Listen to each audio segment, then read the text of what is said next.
What happens when Hollywood's most unpredictable movie star meets late-night television's most subtly hostile host? You're about to see one of the most awkward interviews in talk show history, where what began as routine promotion quickly changed into a total disaster that left viewers shocked and one top celebrity walking off set. Make sure you subscribe and leave a note below because this story is truly amazing. Mark Wahlberg stepped onto the Jimmy Kimmel Live set that evening with his usual self-assured style, waving to the audience before settling into the guest chair. The crowd was lively cheering for the Boston native, who had just finished filming his newest action thriller. Jimmy Kimmel, sitting behind his desk with that well-known smirk, seemed ready for what should have been a simple interview to plug the film. "Mark Wahlberg, everyone," Jimmy announced as the applause stopped. "Good to have you, Mark. I know you're busy saving the world in movies and probably in real life too if I know you." Mark chuckled and shifted his position in the chair. "Glad for having me, Jimmy. Always good to be here in Hollywood, even if it's not my top choice for a place in the world." "Oh, right, because you're all about that Boston lifestyle now," Jimmy replied, his tone carrying just a hint of something that wasn't quite friendly. "Tell me, do you think back to the good old days when you could just, walk around Boston without people recognizing you? Back when you were just, what was your name, Marky?" "Mark." The audience laughed, but Mark's expression shifted slightly. His smile remained, but his eyes got narrower just a fraction. "Those were different times, Jimmy. I was young, made some errors, learned from them. That's what growing up is about." Sure. Jimmy nodded, leaning back in his chair with that characteristic lean that suggested he was getting ready for something. "But you know what I find so interesting? You've really made yourself anew, haven't you? From the underwear modeling to the music career, and now you're this serious actor and producer. It's quite the change." "People change, Jimmy. People grow. I've been lucky enough to have chances to grow in this business." Jimmy's smile widened, but it didn't reach his eyes. "Right, grow. That's one way to put it. I mean, some people might say you've just gotten really good at managing your image, controlling your story." Mark leaned forward slightly, his Boston accent becoming more noticeable. "What exactly are you trying to say here, Jimmy?" "Oh, nothing. Jimmy waved his hand dismissively, but his grin suggested otherwise. "I simply find it fascinating how Hollywood works.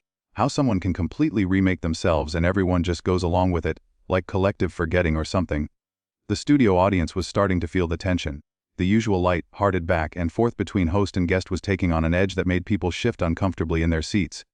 Mark's jaw tightened and he sat back in his chair, studying Jimmy with the kind of intensity he usually reserved for his most serious dramatic roles. "You know what, Jimmy? If you got something to say, just say it. Don't dance around it with all this indirect." Jimmy's eyebrows shot up in mock surprise. "Indirect, unfriendly? Me, Mark? I'm just chatting. This is what we do on talk shows, we talk." "Yeah, well, there's talking and then there's whatever this is supposed to be," Mark replied, his voice remaining level but carrying an unmistakable warning. "You invited me here to talk about my new movie, so let's talk about the movie." Of course, the movie," Jimmy said, picking up a card from his desk and glancing at it briefly before setting it back down. "But you know what I think is really interesting? Your whole journey from the streets of Boston to Hollywood high society. I mean, that's quite the jump, isn't it?" "Jimmy, what in the world is wrong with you tonight?" Mark asked, and now the audience could hear the genuine irritation in his voice. "You're acting like we got some kind of problem here."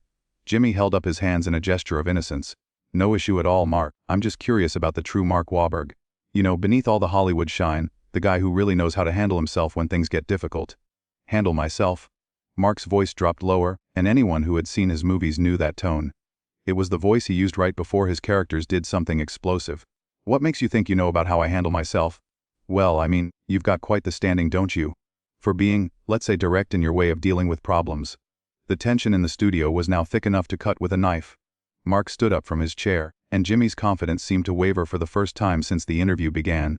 "You know what, Jimmy? I came here as a professional to talk about my work, to promote a movie that a lot of people worked really hard on. But if you want to sit there and take shots at me for some reason I can't figure out, then we got a problem." Jimmy tried to recover, his voice taking on that familiar late-night host smoothness. Mark, sit down. Let's start over here. I think maybe we're having a misunderstanding." "Misunderstanding?" Mark laughed, but there was no humor in it. "Jimmy, I've been doing interviews for 25 years.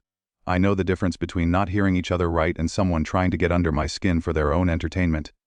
The audience was dead silent now, watching what felt less like an interview and more like the prelude to an actual fight. Mark remained standing, his hands at his sides, his entire body language suggesting a man who was rapidly reaching the end of his patience. Jimmy, perhaps realizing he had pushed further than intended, attempted to steer things back to safer ground. "Fine, okay, let's just talk about the movie then. Your new film, what's it called again?" "Don't," Mark said quietly, but with such force that it carried clearly through the silent studio, "don't act like you don't know what you're doing here." Jimmy shifted in his chair, his confidence visibly shaken by Mark's quiet but threatening tone. The studio lights seemed harsher now. illuminating the sweat that was beginning to form on the host's forehead. But instead of backing down, Jimmy made the mistake that would turn this uncomfortable interview into television notoriety. "Look, Mark, I think you're being a little too sensitive here," Jimmy said with a forced laugh that echoed awkwardly in the silent studio. "I mean, come on, we're all adults here. Can't we have a real conversation without you getting all, ghetto about it?" The words hung in the air like a loaded weapon. Mark's face went completely still, and for a moment, the only sound in the entire studio was the hum of the cameras. Even the production crew seemed to hold their breath. "Ghetto," Mark repeated slowly, his Boston accent now thick enough to cut glass. "Did you just say I was getting ghetto about it?" Jimmy realized immediately that he had crossed a line, but pride and the pressure of being on live television pushed him forward instead of allowing him to retreat. "I just meant, you're getting a little too serious over what's supposed to be a fun interview." "Fun?" Mark took a step closer to Jimmy's desk, and the host instinctively leaned back in his chair. "You think this is fun? You think sitting here while you take cheap shots at me and my background is supposed to be fun?" "Mark, please sit down," Jimmy pleaded, but his voice cracked slightly. Let's move on to the movie." No, Mark said, pointing a finger at Jimmy. "You don't get to do that. You don't get to poke and prod and make your little comments and then try to move on like nothing happened when you realize you pushed too far." The audience was completely silent now, some people looking genuinely scared. This had gone far beyond the typical late-night comedy moment where a guest gets mildly annoyed. This was real anger and everyone could feel it. Jimmy tried to regain control of his show. "Mark, I understand you're upset, but we're on television here. Maybe we should take a commercial break and then—" "We're on television," Mark interrupted, his voice rising. "Oh, so now you're worried about being on television. You weren't worried about that when you were trying to embarrass me in front of your audience." "I wasn't trying to embarrass you," Jimmy protested weakly. "Really? Then what would you call it?" "Because from where I'm standing, it looks like you brought me here to be your entertainment for the night. Like I'm some kind of dancing monkey who's supposed to smile and take whatever garbage you want to throw at me." Jimmy's face flushed red and his own temper finally began to show. "Look, Mark, I've had hundreds of guests on this show and I've never had anyone react like this to easy interview questions." "Easy interview questions?" Mark laughed bitterly. "Jimmy, you've been taking shots at me from the moment I sat down. You questioned my realness, you mocked my background, and then you had the guts to call me ghetto when I called you out on it. I was just doing my job." Jimmy snapped back, his voice rising to match Mark's intensity. "This is a comedy show, Mark. Everything isn't some personal attack against you. Your job," Mark's voice dropped dangerously low again. "Your job is to make your guests feel comfortable so they want to come back and promote their projects. Your job is to entertain your audience, not to use your guests as punching bags for your own hidden issues." Jimmy stood up now, finally meeting Mark's energy head-on. "My hidden issues? You want to talk about hidden issues? You're the one who can't handle a few jokes without threatening people." "Threatening people?" Mark stepped closer to the desk and several security personnel moved closer to the stage area. "Jimmy, if I was threatening you, you'd know it. What I'm doing is telling you that you're being disrespectful, and I don't like it." "Disrespectful? I'm disrespectful?" Jimmy's voice cracked with indignation. "You come on my show, you sit in my chair, and then you tell me how to do my job. That's disrespectful." The confrontation had reached a boiling point. Mark stared at Jimmy for a long moment, his chest rising and falling as he controlled his breathing. When he spoke again, his voice was calm, but there was something final about it. "You know what, Jimmy? You're absolutely right. This is your show. These are your chairs. This is your studio." Mark began walking toward the edge of the interview area, "which means I don't have to sit here and listen to this anymore." "Where are you going?" Jimmy called out, panic creeping into his voice as he realized the interview was falling apart on live television. "I'm leaving," Mark said without turning around. "Because unlike some people, I know when I'm not wanted somewhere." Jimmy, desperate to salvage the situation and probably his job, made one last catastrophic error in judgment. "Oh, that's perfect, Mark. Just walk away. That's exactly what everyone expects from you, isn't it? When things get tough, just walk away." Mark stopped dead in his tracks. Slowly, deliberately, he turned back to face Jimmy. The look on his face made several audience members gasp audibly. "What did you just say to me?" Jimmy, realizing he had just poured gasoline on a fire, tried to backtrack. "I didn't mean anything by that, Mark. I mean you're leaving in the middle of an interview." "No," Mark said, walking back toward the desk with purpose. "You said that's what everyone expects from me. What exactly does that mean, Jimmy? What do you think you know about me that makes you think you can say something like that?" The studio was so quiet that the sound of Mark's footsteps seemed to echo like gunshots. Jimmy gripped the edge of his desk, his knuckles white with tension. "Mark, please, let's just calm down and finish the interview like professionals." "Professionals?" Mark was now standing directly in front of Jimmy's desk, close enough that the host had to look up to meet his eyes. "You want to talk about being professional? A professional doesn't trap their guests. A professional doesn't use their platform to settle personal scores or boost their own ego." "Personal scores? Mark, I don't even know you well enough to have personal scores with you." "Then what is this about?" Mark demanded. "Because this sure as hell isn't about promoting my movie or entertaining your audience." Jimmy's face went pale as Mark stared him down, waiting for an answer that everyone in the studio knew was coming. The host's hands trembled slightly as he gripped his desk, and when he finally spoke, his voice was barely above a whisper. "You really want to know what this is about?" Jimmy asked, his facade of comedy show professionalism finally cracking completely. "Yeah, Jimmy, I really want to know," Mark replied, his voice steady and dangerous. "Because I came here to do you a favor, to help your ratings, to promote my movie on your show. And instead, you've spent the last 10 minutes trying to humiliate me, so tell me what's going on." Jimmy stood up slowly, his chair rolling backward from the force. When he looked at Mark, there was something raw and bitter in his eyes that the audience had never seen before. "You want to know? Fine, it's because guys like you make me sick," Jimmy said, his voice gaining strength as his resentment poured out. "You come from nowhere, you screw up half your life, and then Hollywood just gives you everything. Meanwhile, people like me work for years, decades, fighting hard in comedy clubs, writing jokes, getting better at our craft, and we're treated like we should be grateful just to be here." Mark's eyebrows raised in genuine surprise. "Are you serious right now? This is about jealousy?" "It's not jealousy," Jimmy snapped, pointing an accusatory finger at Mark. "It's about fairness. It's about the fact that you can attack people on the street, get arrested multiple times, and Hollywood still rolls out the red carpet for you. But if someone like me makes one wrong joke, one mistake, my career is over." The audience was stunned into complete silence. This wasn't entertainment anymore. This was a real psychological breakdown happening on live television. Mark shook his head slowly, processing what he was hearing. "Jimmy, first of all, I never attacked anyone on the street. And second, you think my success just got handed to me. You think I didn't work for everything I got?" "Oh, please," Jimmy laughed bitterly. "You made a couple of movies where you played tough guys and suddenly you're this serious actor. You think anyone takes you seriously as a performer? You're a one-off act, Mark, a strange thing." The words hit the studio like a physical blow. Several audience members gasped, and even the camera operators seemed to shift uncomfortably behind their equipment. Mark stood completely still for a moment, absorbing the insult. "A one-off act," Mark repeated slowly. "That's what you think I am? That's what you are?" Jimmy pressed on, apparently unable to stop himself now that the floodgates were open. "You're famous, for being the guy from Boston who got lucky. Meanwhile, actual comedians, actual entertainers, we have to scratch and claw for every chance." Mark nodded thoughtfully, as if genuinely considering Jimmy's words. When he spoke again, his voice was calm, almost conversational. "You know what, Jimmy? You might be right about some things. Maybe I did get some lucky breaks.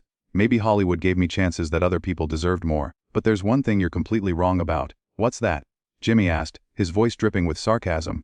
"You said if you make one mistake, your career is over. But that's not true, is it? Because you're making a huge mistake right now on live television in front of millions of people. And somehow I doubt this is going to end your career. You know why?" Jimmy didn't answer, but his confident expression was beginning to falter. "Because you're going to twist this," Mark continued. "You're going to go on other shows and talk about how I overreacted, how I couldn't take a joke, how I'm this unstable Hollywood snob who attacked poor little Jimmy Kimmel for just doing his job. And people will believe you because that fits the story better than admitting that you're a bitter, jealous host who used his platform to try to bring down a guest." Jimmy's mouth opened and closed like a fish out of water. "That's not, I wouldn't." "You wouldn't what? Tell the truth." "You've been lying to your audience for the last 15 minutes about what this interview was supposed to be. You brought me here under false reasons so you could take your shots and feel better about yourself." The host's voice rose defensively. "I brought you here to do an interview, which is exactly what we're doing." "No, Jimmy, this isn't an interview. An interview is when you ask questions to learn something about your guest or to help them promote their project. This is an attack. This is you using your position of power to try to make me look bad because you're insecure about your own success." Jimmy's face flushed bright red. "Insecure? You think I'm insecure? I have my own show, Mark. I have millions of viewers every night. I don't need to be insecure about anything, really. Then why are you so angry about my success? Why does it bother you so much that Hollywood gave me opportunities? If you're so secure in your own accomplishments, why do you care what happens to me?" The question hung in the air like a challenge. Jimmy looked around the studio as if searching for support, but found only the uncomfortable faces of his audience and crew. When he spoke again, his voice was quieter, but the venom was still there. "Because it's not fair," he said simply. "It's not fair that guys like you get to cut in line while guys like me have to wait our turn." Mark stared at him for a long moment, and when he replied, there was almost pity in his voice. "Jimmy, there is no line, there is no fair. There's just people working as hard as they can and hoping for the best. And if you spent half as much energy on your own work as you do, resenting other people's success, maybe you wouldn't be sitting here at 200 in the morning attacking your guests because you're bitter about your own life." "My own life?" Jimmy's voice cracked with rage. "Don't you dare talk about me. You don't know anything about my life." "You're right, I don't," Mark agreed. "But I know what I see right now. I see a man who's so unhappy with himself that he can't stand to see other people succeed. I see someone who's more interested in tearing people down than creating anything up. And honestly, Jimmy, that's just sad. I hate that." Jimmy slammed his hand on his desk. the sound echoing through the silent studio like a gunshot. "Don't you dare feel sorry for me. I don't need your pity and I don't need your basic psychology." "I'm not giving you my pity," Mark said, stepping back from the desk. "I'm giving you some free advice. Figure out what's really bothering you because it's not me. I'm just the guy who happened to be sitting in your guest chair tonight when you decided to have your breakdown." The studio fell into an uncomfortable silence that stretched for what felt like hours. Jimmy stood behind his desk breathing heavily while Mark remained calm and composed despite everything that had just transpired. Finally, Jimmy seemed to realize where he was and what had just happened. His eyes darted to the cameras, to his audience, to his producers standing in the wings with expressions of barely contained panic. "I think," Jimmy said slowly, his voice shaky, "maybe we should take a commercial break." "No," Mark said firmly. "We're not taking a commercial break, we're done here. This interview is over." He turned and began walking toward the exit. But Jimmy called out desperately, "Mark, wait, please, let's try to end this on a better note for the show, for the audience." Mark stopped and turned back one final time. "Jimmy, you want to end this on a better note? Here's your better note. Next time you have a guest on your show, treat them with respect. Don't use them as therapy for your own issues. And if you can't do that, maybe you shouldn't be hosting a talk show. You can't just walk out," Jimmy pleaded. "This is live television. Watch me," Mark said simply.